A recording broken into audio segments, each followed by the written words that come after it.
Повеќе од 4 часа траел распитот на Горан Ѓошевски, поранешниот шеф на обезбедувањето на екс-спикерот Трајко Велјановски и осомничен за насилствата на 27 април. Информацијата ја потврди од истрагата. Ѓошевски во обвинителството за организиран криминал и корупција вчера давал исказ во која оправдувал својата улога за време на крвавиот четврток. Покрај Ѓошевски, во обвинителството вчера на распит бил и Богдан Илиевски, кој исто така е осомничен за терористичко загрозување на уставниот поредок и безбедноста. Илиевски, кој важи за еден од организаторите на иницијативата за заедничка Македонија, тврдел дека многу кратко се задржувал во собраниската пленарна сала. Минатата недела биле сослушани и пратениците Сашо Василевски и Љубена Раудов. До сега на распит се уште не се повикани екс-министерот Митко Чавков, ниту пратеникот Крсто Муковски, кој е осомничен дека заедно со Сашо Василевски ја отвара собраниската врата. Пред обвинител не се појавиле ниту Игор Јук, Јане Ченто и уште неколкумина притворени.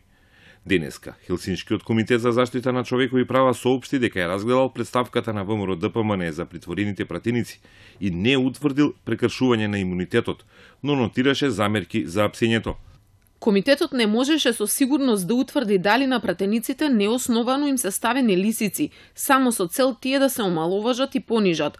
Доколку тоа се утврди, истото ќе представува повреда на домашните полициски процедури и повреда на членот 3 од Европската конвенција.